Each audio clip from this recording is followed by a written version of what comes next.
The first leg of the quarterfinals of the Champions League have been played, and now this week we will be blessed yet again with another beautiful set of football matches to determine who will go on to the semi-finals of the Champions League. Arsenal with a 3-goal lead after they dismantled Real Madrid, the reigning champions at the Emirates. Now they will have to go away to the Santiago Bernabeu in a Champions League night to hold on to that lead. Will they be able to do it? Who knows? It's going to be a difficult task, that's for sure. Barcelona also having to go away to the Signal Iduna Park with a 4-0 lead after they destroyed them at the Montjuic with 2 goals from Lewandowski, 1 goal from Rafinha, and 1 goal from Lamine Yamal. Will they be able to hold on to it? Come on. The fuck?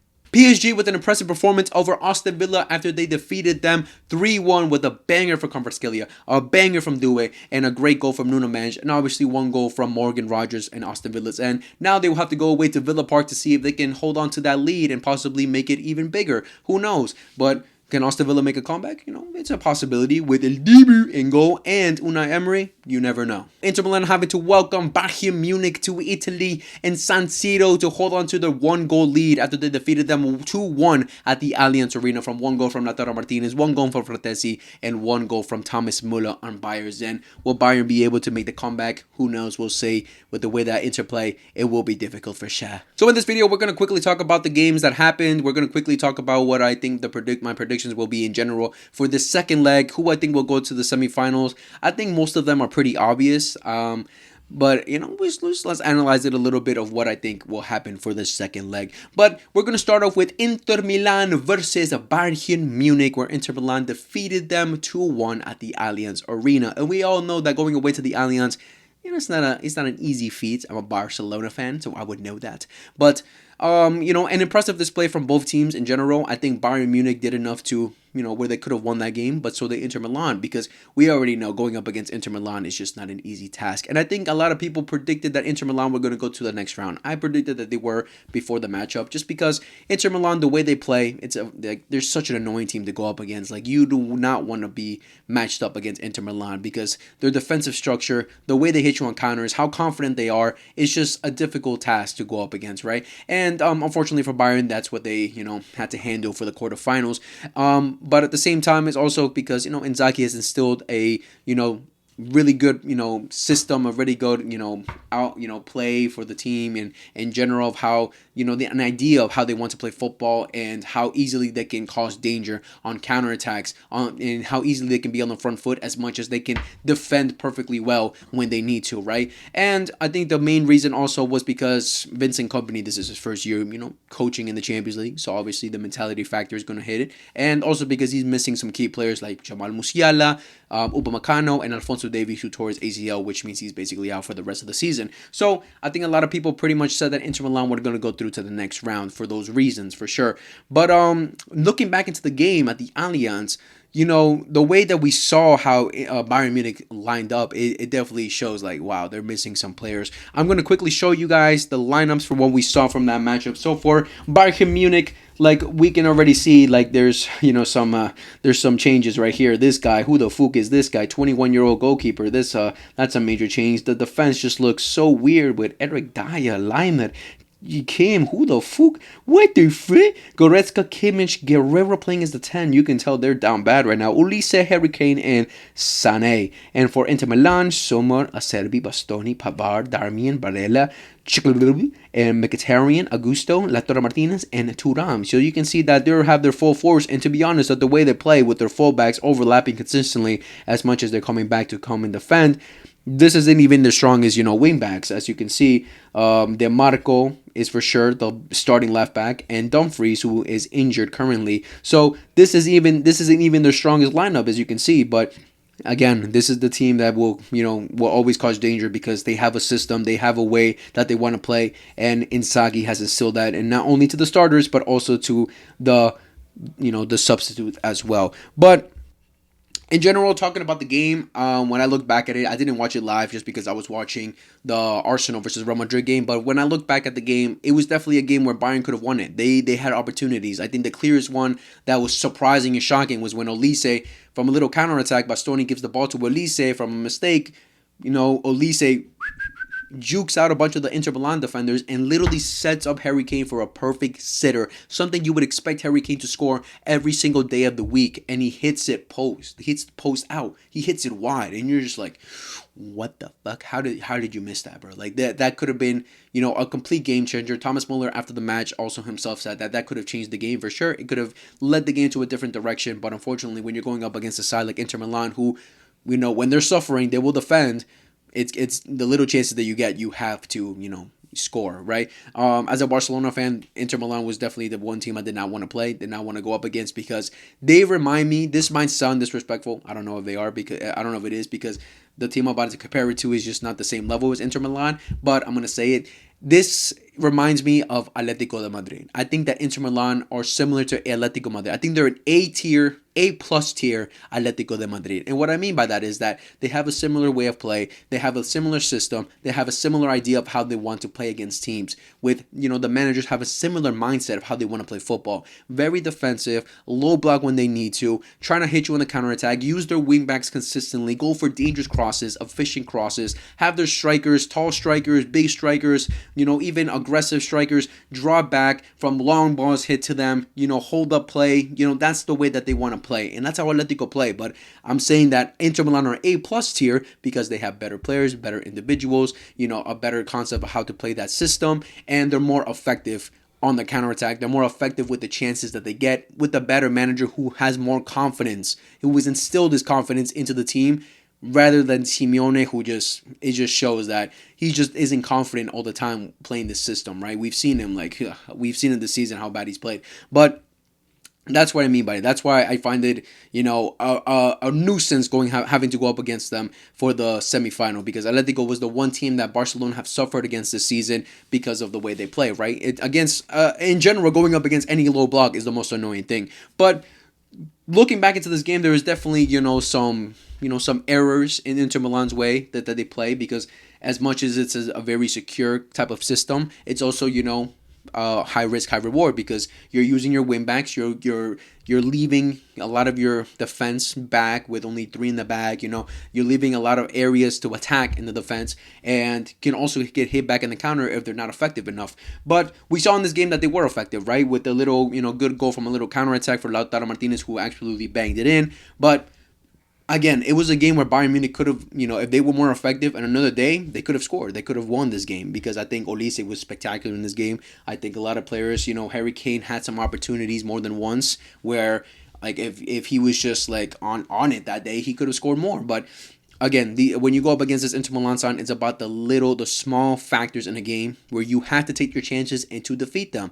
Now, going away, okay, so and let's talk about the other goals. Thomas Muller comes in, I think the 75th minute, and then he scores around the 85th minute from a little good goal from, again, these are the little areas where you can attack Inter Milan, where they leave some open space, where, as much as they're defending, they may forget some players, which they did. They left a lot of areas open during that match where you could have attacked them, and I'm going to show you mostly around here, because when they defend, bro, they defend so much in the box right here. It's so difficult, but they leave some wide areas open where if you feed someone here, they put up a good cross, they put up a good play, they could score. And that's what Bayern did a lot of times in that game. But again, they just weren't effective enough. And Inter Milan were, because literally 2 counterattacks and boom, they scored. That second goal was spectacular. Spectacular play from them, where they literally came from all the way from their own end and scored on the other end. But again, now having to go away to San Siro to get a result, I think it's going to be a difficult task for Bayern. I think they could do it, but I'm still going to favor it more for Inter Milan, because when I look back at 2 years ago when Barcelona played them, it was the most annoying thing ever going up against them at their crib, because they literally scored first, and then from there just defended like crazy. Defended so well. They give us zero options. At the same time, Barcelona were bad, but at the same time, like, they just were so defensively solid. Like, it's so difficult to score against them.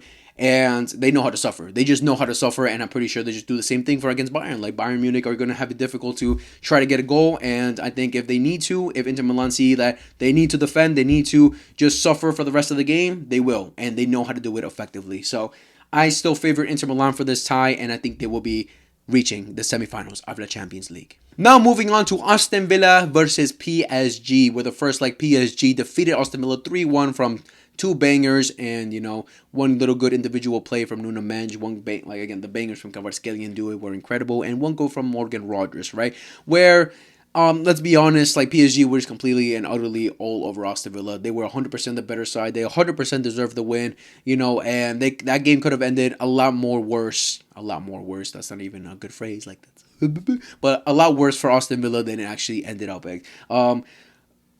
For me, like I said before the matchup, that I said Aston Villa was going to go through to the next round for two main reasons. It was the hot take, it was the controversial take, because for two main reasons. El Dibu Martinez, who usually steps up for these kind of games, for the more important matches, he usually tends to step up. Where he did kind of step up this game, like it could have been a lot worse for Aston Villa, but in the end, like those two goals, and then at the end, like it just was like too much to handle at that point. And because of Unai Emery, who has shown in the past, he's has some experience in Europe for sure. He's won Europa Leagues. He's gotten Villarreal to a semifinal of the Champions League after knocking out Bayern Munich. So if he has Aston Villa with better players, he could for sure do it against this PSG side as well. But again, it's a controversial take for a reason, because the way that PSG have been this season, right? And also because fuck Dembele. But the way that PSG have been this season, especially in the second half of the season, they've just been incredible. I gotta give credit to where it's due. They have been incredible. They have been a great side this season. They have already run away with their league title.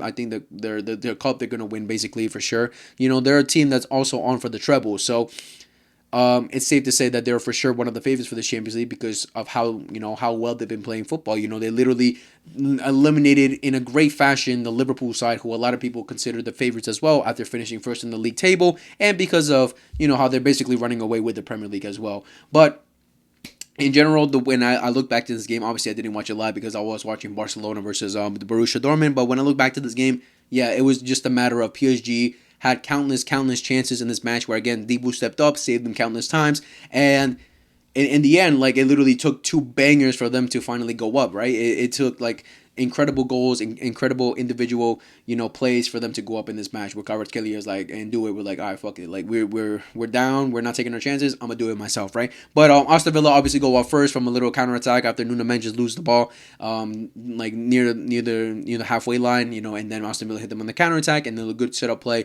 set up Rodgers for a little sweaty, and he bangs it in 1-0. But immediately after, PSG respond, or should I say do a response, was like, oh, let me do this myself. Bangs it at top right. It was just an incredible goal. Dibu couldn't do anything about it. That was a sensational goal. But let me show you guys really quickly the lineups. I'm pretty sure all you guys already seen this, but this is the way that PSG lined up, and this is the way that Aston Villa lined up. Donnarumma and goal, Nuno Mendes, Pacho, Beraldo, Hakimi, Neves, Vitinha, Fabian Ruiz, Kvaratskhelia, Usman, Snake and Due. And for Aston Villa, Dibu Martinez, Manikash, Konza, Pau Torre, Digne, Tielemans, Kamara, McGinn, Morgan Rogers, Ramsey, and Marcus Rashford, which is confusing me because why is Ollie Watkins, who had was sensational last season, is not starting for this PSG side?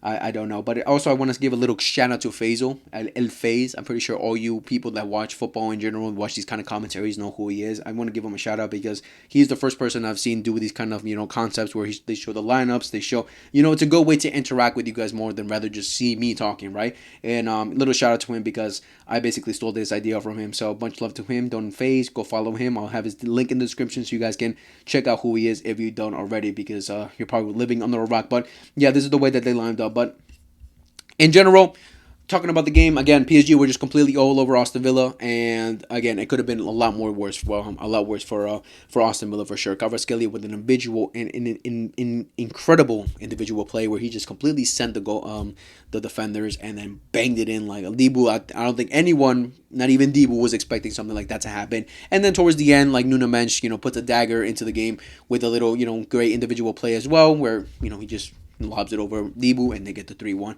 which was definitely necessary for, because a 1-0 lead is not enough, to be honest. In the Champions League night, a 1-0 lead is not enough, and that's why you saw Luis Enrique towards the end just celebrating like crazy that they got that third goal, right? So, again, now going away to Villa Park, Aston Villa are going to have to try to score 3 goals.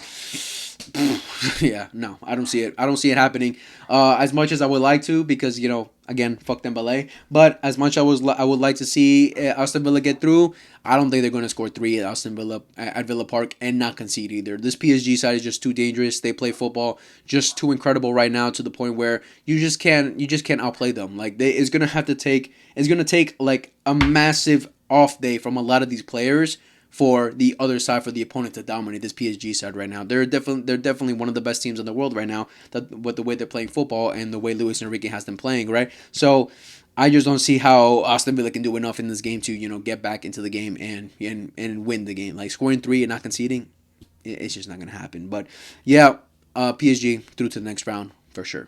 Now moving on to the one which I think is pretty much obvious to everyone that just watch these ties in general. Of all the ties, I think this is the most obvious one of who will go through to the next round. Barcelona versus Borussia Dortmund, where Barcelona destroyed Borussia Dortmund 4-0 with 2 goals from Lewandowski, 1 goal from Lamine Yamal, and 1 goal from Rafinha, which he stole from Kubarsi. But yeah, come on, guys. I think this one's pretty much said and done. I just think there's just no way that Borussia Dortmund can make a comeback. Scoring 5, not conceding, I don't care. If they're playing at home, it doesn't matter. It's just impossible for them to do it. But Barcelona did exactly what they needed to do in the first leg. Get the job done in the first leg so they can possibly go comfortably and for the second leg. We'll see if Flick makes any rotations. I'll make a preview video for that itself. But again, Barcelona got the job done in the first leg, and now going away, I just don't see any way possible how Borussia Dortmund can ever make a comeback because they just played awful against Barcelona in the first leg. Where in the first half they definitely had their chances, but they're not effective enough. It just shows the quality of the players aren't effective enough to make this kind of comeback, to make this to get a win over Barcelona in general. Like we already been there this season, and again that game was a struggle for sure, but in the end, we got the win because we were just more effective. We were better. We were a better side. We have more effective players, better players, individuals in general, and we got the job done. But now Borussia Dortmund having to do it without conceding a goal against this Barcelona side, it's just not going to happen. And then we saw in the second half how Barcelona put up a defensive masterclass where Borussia Dortmund literally had nothing. Like what they did in the first half compared to the second half was a complete and utter change because Barcelona just stepped it up another level in the second half. Now, quickly going over the lineups. This is the lineup. This is the way that they lined up for the first match. Szczesny and Alejandro Balde, Nico Martinez, Pau Cubarsí, Jules Koundé, Frenkie de Jong, Pedri, Fermín López, Rafinha, Lewandowski, and Lamine Yamal. And for Borussia Dortmund, Kobel and goal, Ryerson, Emre Can, Anton, Benesbaini, Choupo-Moting, Drupdek, Mecca, Gittins, Brandt, Adeyemi, and Girasai. But yeah, this guy is the one that literally just cost Borussia Dortmund the chance to come into this game, to be honest. I think he was just so off at that game. And in general, the whole defense was just terrible in that second half, especially. Like, Barcelona obviously got the first goal in the first half. Like, yeah, it was a good goal, but then in the second half was just completely different story. We just completely dismantled them, and we're the better side. But, again, I'll make a video going more in depth of what I think for the second leg, but it's just not going to happen, guys. Like, come on. It's just not going to happen. Borussia Dortmund just don't have the tools to come back against this Barcelona side who just are in incredible form and have not lost once in 2025. So this is not going to be the first one either. But yeah, Barcelona are through to the semifinals of La Champions League. Now, last but not least, Arsenal versus Real Madrid, where Arsenal have a 3-goal lead. I'm still mind blown by that. A 3-goal lead against the reigning champions after they dismantled, destroyed, embarrassed them at the Emirates with 2 bangers from Declan Rice and 1 amazing, incredible goal from striker Mikel Merino. Now, they're going to have to go away to the Bernabeu to see if they can hold on to that lead. Do I think they can do it? Do I think they will do it? That's the question to be asked. But let's quickly go to the lineups that they lined up for that day. David Raya and goal. Lewis Kelly, Kiwior, Saliba, Timber, Odegaard, Partey, Royce, Martinelli, Mikel Merino, and Bukayo Saka. And for Real Madrid's end, Thibaut Courtois en goal, Federico Valverde, Raúl Asensio, Antonio Rudiger, David Alaba, Jude Bellingham, Eduardo Camavinga, Luka Modric, Rodrigo Goes, Kylian Mbappe, and Vinicius Junior Ballon d'Or. But yeah, this is the way that they lined up, and yeah, I think everyone remembers exactly what happened in that game. This guy right here, this beauty right here, who knew that he had that in his locker. I for sure didn't. I don't think any Arsenal fan didn't either. But and this guy too, who knew that he had it in the locker because that was literally a striker's finish. So kudos to the boy Arteta, who is clearly improving. But yeah, let's talk about it. No, for the second leg now. Okay, second leg. Do you think Arsenal can hold on to the lead? obviously how Real Madrid have been playing this season, it's pretty obvious like there were something like this was going to happen, right? I explained it all in the video I made after the game, right? I explained how Real Madrid's awful, they're shit, they're not good this season. Ancelotti is just has not instilled any set play, any system for this team to function the way they should be functioning with the amazing players that they have, right? So, and we saw it. We saw it against Arsenal. We saw what happened there. Again, it took Arsenal to score bangers, right? It took 2 free kicks for them to get into the game, finally score in that game. But at the same time, if it wasn't for Thibaut Courtois stepping up, if it wasn't for Jude being at the line, for Alaba being in the line, Arsenal would have scored on that match way earlier than what we saw from the free kicks. But again, it's just a matter of how Real Madrid have been this season in general. They just have not been great. And finally, when they go up against a competent team with a competent manager, with a good side, who have a system, who know how to play, who know how they want to play, who know how they want to attack, how they want to defend, they're going to struggle. And that's exactly what we saw in this first leg. But now going away to the Bernabeu and holding on to that lead. Obviously, Real Madrid, I don't think have ever made a comeback, to this magnitude, if you want to say. Like, they've never been down 3-0 and now having to make a comeback after being 3-0 down. I don't think it's ever happened for Madrid. So there's no proof, there's no prior proof to see like, oh, they've done it before, they can do it again, right? But we have seen at the Bernabeu Madrid make some comebacks, some impressive comebacks, some comebacks where they just were terrible and they literally just come back to the game from little moments where they have with some individuals step up. Like literally the story of Don Carlo Ancelotti since coming back from Real Madrid. The most obvious was in the 21-22 season where the amount of individuals like just stepped up and I'm pretty sure every single second leg during the round of 16 into the semifinals was at the Bernabeu too. So we can see that going away to the Bernabeu is not an easy task. Like as PSG, as Chelsea, as Manchester City is not an easy task. Now this Arsenal side, who in the past have been criticized multiple times, even this season they've been criticized multiple times of their mentality. Can they step up when they need to step up? We've seen them fumble, we've seen them bottle the league, we've seen them bottle the games where they needed to step up, they needed to win. We've seen it countless times under Mikel Arteta. Now this is the opportunity for try to change people's mind. I don't think them winning this game is going to make them favorites for the Champions League at all. Like, no, like, again, like, Barcelona put 9 past them, so it's not going to impress me at all just because they knocked out the reigning champions. But this is also, good for them to finally change the people's perspective of what Arsenal are under Mikel Arteta. That they have learned from the past mistakes, that they can finally step up when they need to step up, and going away to the Bernabeu, something they have never done under Mikel Arteta, and getting the win, or potentially just securing the win in general from what they did in the first leg, it's going to be a good feat for them, a good something, good example to be like, okay, look, we've learned from our mistakes and now we're ready to compete with the big boys. So now they're going to have to do it against Real Madrid at the Bernabeu in the Champions League night, against Kylian Mbappe, against Rodrigo, against Vinicius Jr., who usually steps up for these kind of matches, against Jude Bellingham, who's usually clutch. Arsenal, you guys are going to suffer. That's all I can say. You're going to suffer for 90 minutes, that's for sure. But again, it's just so difficult to, just discredit Real Madrid, just count them out completely in these kind of nights because anything can happen. Like, literally all Real Madrid need is get a goal in the first 15 minutes, and I can tell you right there that Arsenal are going to feel the pressure. But again, this is where the change of mentality is going to show. This is where we're going to finally see how Arteta finally put the confidence in these players to step up, to get away from that bottling curse, to get away from that criticism where they've been getting these last couple of years. This is where it's going to show, and we'll see what happens for sure. But again, Real Madrid have to get early goals for sure. I think the first half they have to, for sure, at least get one, because we've seen Real Madrid like in the past, like if they can immediately score, they can score 2 in 10 minutes. Like we've seen it, right? Even against the most recent one we've seen against Real Sociedad, where they were losing and then they make the comeback, right? Immediately score right after they go down, but it's possible for this Real Madrid side with the players that they have. It's possible, but literally all Arsenal have to do is replicate what they did in the first game to the second game. Now the only difference is they're going to have to go away to a difficult stadium with more pressure on them, because they're going to have the Real Madrid going to have the fans on their back now.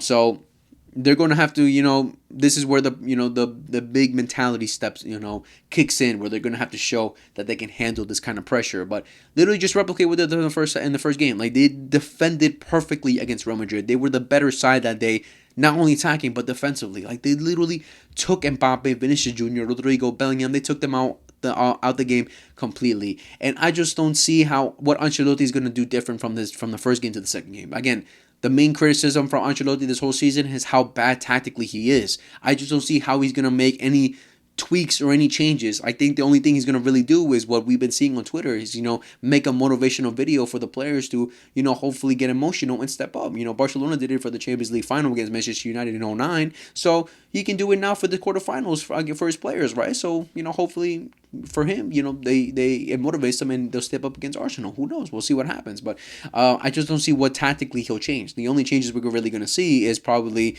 maybe now Fran Garcia, an actual left back, playing there instead of Alaba in 2025 playing left back. Who knows? Chouameni's going to be back for this game. Ceballos is potentially going to be back for this game. I think he will start this game as well. And again, now they're just going to be missing Camavinga, who got a red card, but already prior to that he got a yellow card, so he was going to miss the game either way. So besides some individuals now changing, coming into the game and out, but I just see what Ancelotti is going to do. I think this is going to be a matter of the players having to step up themselves and hopefully do better, especially like Vinny and Mbappe, who in that first leg were terrible. Especially Vinny, he was disgusting in that first half. The first game. So we'll see what happens. I think Arsenal will get through. I think they will. I think they ultimately will get through. I think I just can't man, it's difficult, bro.